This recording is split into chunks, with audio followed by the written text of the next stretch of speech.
Bienvenue à l'émission Crois-tu?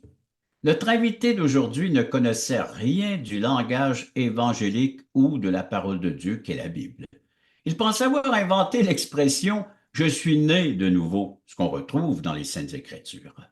Du jour au lendemain, sans qu'il s'en rende compte, toute la haine et l'amertume amassée pendant ses 16 ans de vie avaient disparu. Allons rejoindre notre invité afin de pouvoir entendre ce merveilleux témoignage de Monsieur John Francis. John, bienvenue à l'émission Crois-tu? Merci et bonjour. Alors, toute une introduction, là, j'ai hâte d'entendre ton histoire, mais on va commencer par le début. T'es né où? Bon, je suis né à Bécomo et puis pour mes 4-5 premières années, j'étais à Bécomo. Mais on a déménagé à Desbiens au Lac-Saint-Jean quand j'avais 5 ans. Alors, Alors, t'as pas c'est beaucoup de vraiment, souvenirs de Bécomo, toi, là. Hmm? Un T'as peu. pas beaucoup de souvenirs de la Côte-Nord. Seulement le fait d'avoir ramassé des moules sur la plage. Mon OK. père les faisait stimer, là. Mais euh, Donc, rendu à 50, t'es au lac Saint-Jean. à Desbiens au Lac-Saint-Jean, oui. Et j'ai commencé l'école cet automne-là.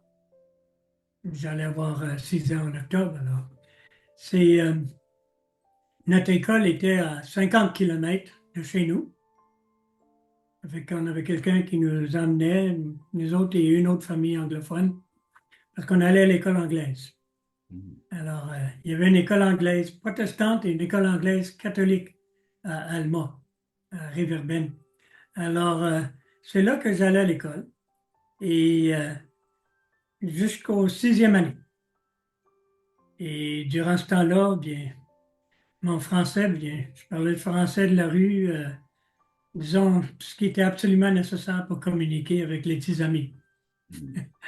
Et puis aussi, vu que il n'y avait pas de maman à la maison, elle était partie quand j'avais 1 an, pas par son choix, mais euh, il y a eu une question d'alcoolisme et de violence. Alors, on avait toujours une bonne que mon père engageait pour aider à s'occuper de la maison, surtout quand il n'était pas là. Et évidemment, ça aussi, c'était en français. Alors, le mauvais français que je parlais, ça venait juste de Du ces milieu écritures. dans lequel tu as grandi. Mhm. Du milieu dans lequel tu as grandi. C'est ça, c'est Oui. ça. Mais euh, c'était un peu comique parce que quand j'avais 11, presque 12 ans, mon père m'a envoyé à l'école à Montréal, dans une école privée anglaise. Et alors, à Desbiens, quelques-uns osaient me dire maudit anglais. Et puis, à l'école anglaise, j'étais dumb frog. Pas moyen de s'en échapper, hein? Oui. Mais, et puis, personnellement, je m'identifiais plus aux francophones, même si mon anglais était beaucoup meilleur que mon français. Probablement parce que c'était mon entourage où je m'étais senti plus accepté, plus avec des amis. Alors, puis, c'était plus naturel pour moi. Alors, c'est ça, à l'école secondaire, bien, à partir de septième année, aujourd'hui on appelle ça secondaire, dans le temps ça faisait partie du primaire, Ouais. euh, à la fin des années 50, hein. C'est pas d'hier, mais euh, j'étais un petit peu en dehors de mes connaissances sociales, culturelles et tout. Euh, Parce que j'avais vécu tellement loin de l'école quand j'étais au Lac-Saint-Jean, je ne m'étais pas impliqué tellement dans le sport. Et à Montréal, où le sport était obligatoire dans mon école, ça faisait dur. Ça faisait dur. Alors, en plus d'être le nouveau arrivé, le fait d'être horrible dans tous les sports et même de ne pas savoir de quoi il s'agissait des fois, c'était très difficile à me faire accepter. Et avec tout ça, j'étais fortement TDAH. Je le suis toujours. Évidemment, c'est pas quelque chose qui s'en va. Mais le problème, c'est que dans ce temps-là, c'était pas connu. Voilà. Et étant pas connu, euh, non seulement qu'on ne traitait pas, mais on jugeait. Voilà. Puis on ne sait pas comment gérer. Voilà. C'est le jugement qui vient rapidement. On disait, ben, le petit gars, il veut rien savoir. Mm. Il veut rien savoir. Il veut pas. Il est tellement intelligent et pourtant, il a des tellement mauvaises notes. C'est parce qu'il veut rien. Alors, à l'école, comme à la maison, chez ma tante et mon oncle, je sentais une pression sur moi. Durant ce temps-là, en vieillissant tranquillement, euh, j'étais de plus en plus conscient aussi, au point où mon père, qui ne s'est jamais remarié, avait souffert. Comme des raisons, vu que j'adorais mon père, devine qui jaillissait? Ma mère. Mm. Parce que pour moi, elle lui avait fait souffrir. Ouais. Et je la jugeais. C'était son alcoolisme qui l'avait amenée à être pas mal violente et dangereuse Mm. dans le temps. Alors, même si à cette époque-là, j'ai entendu dire que elle s'était romancée, elle avait arrêté l'alcool, elle s'était fait une nouvelle vie vraiment dans l'ouest du Canada. Mais c'était facile pour moi à la juger. Surtout à partir de 13 ans, l'âge de 13 ans, j'ai commencé à boire. Mm. Le premier verre de vin que j'ai pris, j'en voulais plus. Mm. Quand j'ai appris à m'habituer au goût de la bière, j'en voulais toujours plus. Ouais. À 15 ans, je m'étais saoulé plusieurs fois déjà. À 16 ans, je frisais l'alcoolisme. Alors, c'était à 16 ans, j'étais en 11e année de l'école, qui était la dernière année du secondaire normal dans mon école. Et puis, euh, je faisais vraiment le fou. Je n'avais pas de satisfaction dans les études ou à l'école. Je me sentais jugé partout, mais j'aimais beaucoup la boisson. Et avec la boisson, je faisais le clown. Alors, en faisant le clown, je pouvais sentir que j'étais accepté dans les Ouais. parties. Mais mon cher John, c'est là qu'on va prendre notre pause. Oui. Pendant que tu es en train de noyer tes peines, ton amertume puis ta haine. Alors, quelques instants de pause et on D'accord. revient tout de suite après. Le voici, ce merveilleux cadeau. Nous vous offrons un livret d'environ 20 pages qui a comme titre Passeport pour le ciel. Très bien illustré. Un enfant le pourrait saisir, comprendre la portée du message. Nous vous l'offrons tout à fait gratuitement, sans aucun déplacement de votre part. Vous pouvez nous appeler, vous pouvez aller sur notre site croatu.ca, faire des demandes, mais il sera livré à la maison, chez vous. Alors donc, juste en faire la demande, et il sera livré gratuitement à la grandeur du Québec, grandeur du Canada, à tous ceux qui voudront le recevoir, qui va vous expliquer comment avoir un passeport pour entrer au ciel. Et cela pour l'éternité. Alors, John, on t'a quitté avant la pause dans la boisson, en train de noyer tes peines. Il arrive quoi par la suite?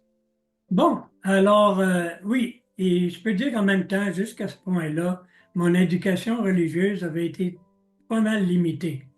Étant tellement loin d'une église anglicane où on était quand j'étais au Lac-Saint-Jean. Mais à Montréal, j'y allais plus pendant un court temps. À un moment donné, quand j'avais 13 ans, j'ai eu une expérience. J'étais ma classe dans une église. On était allé dans une église pour écrire soit de la poésie ou du prose créatif, là. Et puis, je me suis mis en admiration de tout ce que je voyais quand tout d'un coup, j'ai commencé à poser des questions dans une longue poème de 2 pages, là. Je posais des questions, mais où t'as pris tous ces millions-là? Combien de millions de facultés? Combien de millions de personnes meurent de faim? Et posais des questions comme ça. Et à la fin du poème, j'étais tellement fâché, j'ai décidé que je n'allais plus jamais mettre les pieds dans aucune église. C'était tout, la pourriture, je ne voulais rien savoir. Un X t'a banni tout cela de ta vie. C'est ça. Mais là, à l'âge de 16 ans, C'était au mois de décembre, en milieu de mon année scolaire. Je me promenais au fin novembre, début décembre, oui, début décembre. Je me promenais sur la rue Sherbrooke et j'ai passé devant une église qui s'appelle Westmount Baptist Church. J'ai regardé ça, puis il n'y avait pas tous les ornements compliqués que je voyais normalement sur des églises. Puis je regardais ça. En passant, j'étais en boisson, j'étais un petit peu sous. Et je regardais ça, puis je disais, quelle sorte d'église ça peut être ça? Et puis, ça serait vraiment comique d'entrer là demain matin. Ça serait drôle. Alors, je vais le faire. Ça va être drôle. En étant plus à jeun. Mais le lendemain matin, normalement, je me réveillais le dimanche matin à 11h30, midi, mais je me réveille tôt. Voyons, pourquoi je ne suis pas capable de dormir, là? Qu'est-ce qu'il y a? Je me suis rappelé de ma promesse du soir avant. Pas question. Oh non, j'y vais pas. Oh non. Non, non, j'y vais pas. Pas question. Et pendant que je me disais ça, je me levais, je m'habillais en chic pour aller à l'église. Je descends en bas, à ce point-là, je pensionnais, c'est un couple âgé. Et puis, il me regarde, il dit, où tu t'en vas, tout habillé chic comme ça? Je m'en vais à l'église, mais pas la vôtre. Puis j'ai claqué la porte derrière moi. Je pars, j'étais fâché, je voulais pas y aller et je pouvais pas m'empêcher d'y aller Eh bien, à cause de mes paroles du soir avant. Je comprenais rien. Mais je suis rentré là. Euh, j'ai senti un bel accueil. Même une famille qui est virée de bord dans leur banc, c'était les bancs de l'ancienne mode, pour me souhaiter le bienvenu, se présenter. Durant le culte, durant la la célébration à célébration. l'église, pendant que le choral chantait, j'ai senti tout d'un coup que Dieu lui-même me parlait dans mon cœur. Je n'ai pas entendu des voix. Mais c'est comme s'il me disait, John, je suis content que tu es ici, que je t'aime. Hmm. J'en étais bouleversé. Je ne me souviens rien du sermon, même je ne me souviens d'aucun des sermons que j'allais entendre par la suite, Bon, mais je me souviens de ce moment-là. Dieu t'aime. Quand je suis sorti de l'église, je me suis promis que je n'allais plus jamais retourner. Trop émouvant. Savez-vous où j'étais ce soir-là? À l'église. Et dimanche suivant, matin et soir, à l'église. Et le dimanche suivant, et je suis parti au Lac-Saint-Jean pour les vacances de Noël, quand je suis retourné à l'église. Éventuellement, j'ai commencé à assister aux réunions de jeunesse le vendredi soir. Après la réunion de jeunesse, j'allais voir des amis ou des connaissances pour virer une bosse. C'était comme double vie un peu. Ouais. Mais en réalité, si j'aurais été honnête avec moi-même, j'aurais trouvé que c'était plus plaisant à l'église Hmm. qu'avec mes connaissances. Euh, les mois ont passé, je continuais à y aller. Je ne peux pas dire que j'ai appris énormément sur l'Évangile, mais je devenais de plus en plus conscient que Dieu est amour. Hmm. Je me rappelle un soir, au mois de mai, je suis dans ma chambre après d'être entré d'une célébration à l'église, puis j'ai dit, j'étais en train de penser au fait que Dieu est tellement amour. Et en même temps, étant TDAH, je pouvais penser à plus qu'une chose à la fois. Et puis, je pensais à la haine que j'avais pour ma mère. Ouais. Et tout d'un coup, j'ai vu les deux pensées en contraste. Et j'ai dit, moi, je vais à l'enfer, c'est garanti. Hmm. Parce que ma haine faisait partie de moi. Aucune question de lâcher ça. Ouais, un John animé par la haine, puis un Dieu qui est animé par amour. Quel Oui, contraste. c'était un contraste et je pouvais pas, ça ne pouvait pas s'accepter. Je ne pouvais pas être accepté de Dieu. Hmm. Euh, quand l'école a terminé, après ma graduation, le groupe de jeunesse de l'Église allait à Québec pour longue fin de semaine de la Saint-Jean-Baptiste. Et puis, j'ai décidé de les accompagner en route vers le lac Saint-Jean. Et on a visité Québec, et on est resté dans le centre de jeunesse. C'était centre de jeunesse évangélique. Il y avait des jeunes d'opération mobilisation présents. Euh, le samedi, on a en général eu du bon plaisir. Le soir, vendredi soir, avant de se coucher, il y a une petite réunion, une petite méditation biblique, des chants. Le samedi, on a du plaisir à visiter la ville, faire le fou un petit peu, mais d'une manière saine. On est revenus ensemble à notre petite réunion le soir avec la parole de Dieu et des chants. Mon cher John, c'est là qu'on va prendre une courte pause. OK? Pendant que tu es à Québec en train d'assister à des rencontres de la parole de Dieu. Après la pause, la suite de ton témoignage. Vous rappelez-vous du temps où vous étiez dans ce monde totalement perdu, quand Dieu vous cherchait? Vous souvenez-vous de la joie ressentie au moment où vous êtes passé de l'ombre à la lumière? Quand votre raison de vivre par l'amour de Dieu est devenue claire? Allons, levons les yeux, montons sur la montagne pour conquérir. À la gloire de Dieu et au salut des âmes perdues, il est temps de célébrer notre foi.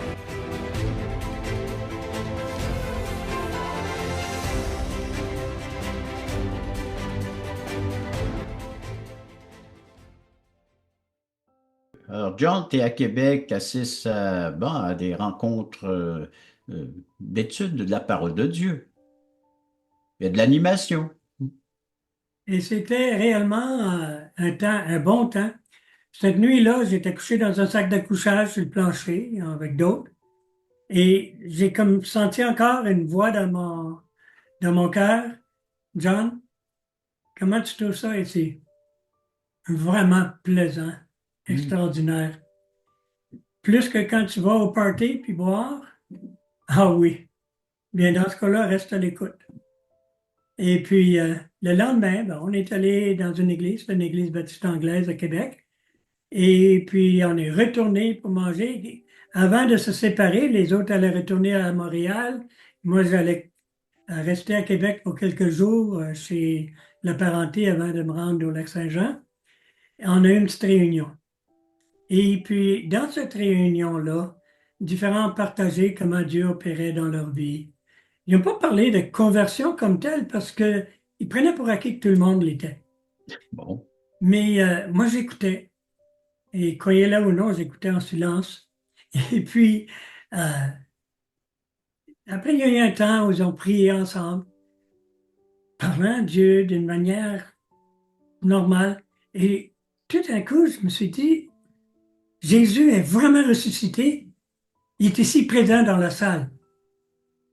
Alors, j'ai dit, un jour quand j'aurai ma carrière en place et tout est organisé dans ma vie, je vais lui offrir ma vie. Chanceux, hein? Et puis, mais Dieu a un sens d'humour. Hmm. Parce que juste à ce point-là, sans que personne sache ce qui se passait dans ma tête, deux jeunes se sont levés et ont chanté un chant de Charles Roda, que vous pouvez l'entendre sur YouTube en passant. C'est Je veux bien te suivre, mais pas maintenant. Je veux te suivre, mais attends. Hmm. Je veux bien te suivre, mais pas maintenant. Je te suivrai, mais attends. Ça correspondait vraiment à tes réflexions. Wow! Oui. Et puis, ça continuait pour montrer que non, on ne peut pas fonctionner comme ça, le chant. Et c'est que Dieu voulait vraiment parler à mon cœur. Et tout ce que j'ai fait vraiment dans mon cœur, je veux dire oui, Seigneur, et je suis senti immédiatement que j'étais plus la même personne. J'étais plus la même personne. J'avais eu une rencontre personnelle avec Dieu et Dieu m'acceptait. Et réellement, pour la première fois de ma vie, je me sentais pleinement accepté par quelqu'un en autorité, Dieu lui-même. Et j'en étais bouleversé dans le bon sens du mot. Euh, le lendemain, un des jeunes du centre de jeunesse, qui était lui-même anglophone, m'avait invité d'aller visiter l'Université Laval où il prenait des cours de français. Alors, je suis allé le rejoindre sur le terrain de l'Université Laval. On s'est mis à jaser. J'ai parlé de ma famille. J'ai commencé par parler de ce qui s'était passé le dimanche après-midi dans la réunion. Et j'ai dit, tu sais, Eric, j'ai dit, tu vas penser que je suis totalement fou, là. Mais hier, dans la réunion, j'ai compris que Jésus est vraiment vivant. Et là, j'ai compris qu'il voulait de moi. Et je lui ai dit oui. Et je suis né complètement nouveau.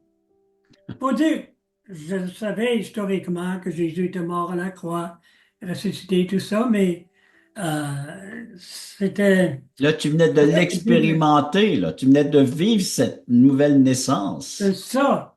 J'ai dit, je suis né complètement nouveau. Lui est parti à rire, il a ouvert l'évangile de Jean dans son Nouveau Testament. Il m'a montré que Jésus a dit, il faut naître de nouveau. Si un homme né de nouveau ne peut voir le royaume des cieux. C'était ma naissance spirituelle quand j'ai mis ma confiance pleinement en Jésus. Parce que Romains chapitre 10, nous lisons, celui qui invoque le nom du Seigneur sera sauvé. Et ça ne veut pas dire juste dire le nom du Seigneur. Ouais. Ça veut dire réellement euh, l'invoquer, garocher entre ses bras, lui recevoir, l'accepter, non? Ouais. Et Pas juste des c'est paroles, il y a des actes qui doivent suivre les paroles, faire une entière confiance au Seigneur Jésus qui est là le pouvoir de me sauver et de me pardonner. exactement. Alors je me suis confié en Jésus. Quand il m'a posé des questions au sujet de ma famille, j'ai fait, j'ai fait allusion à ma mère. Mm. Et chaque fois que je mentionnais ma mère, je lui disais en anglais, I hate her guts. Voulant dire, je lui ai haï jusqu'au trip. Expression commune en anglais. Ouais. Mais à la place de dire I hate her guts, j'ai dit I hated. Je l'haïssais. Oh! Je me suis arrêté tout d'un coup. Je l'ai dit au passé. C'est passé. Où c'est parti? La haine n'était plus là. Je ne comprenais plus rien. Mm. Dieu avait enlevé la haine que j'avais de mon cœur. Et en passant, il y avait beaucoup d'autres personnes que j'avais fini par haïr, comme vous pouvez vous imaginer. Ouais. Et c'était tout parti. Toute Mm. cette haine, cette amertume. J'étais libéré. Tout cela par miracle, intervention divine, passer de la haine au pardon Oui. que Dieu seul peut accorder à des C'est êtres ça comme le nous pécheurs. miracle de la conversion. Ouais. C'est que Dieu nous conduit à dire oui au Seigneur. Mm. Et Dieu ensuite, en même temps, fait une œuvre dans le cœur qui transforme, Ouais. qui fait d'une personne une nouvelle créature. Mon cher John, on doit prendre une courte pause à ce moment-ci, mais après la pause, j'aimerais que tu lances ce défi à nos téléspectateurs. Le samedi 11h30, Crois-tu vous invite à regarder les témoignages vivants et percutants qui nous ramènent à l'essentiel. Nos invités vous dévoileront comment le Seigneur est entré dans leur vie.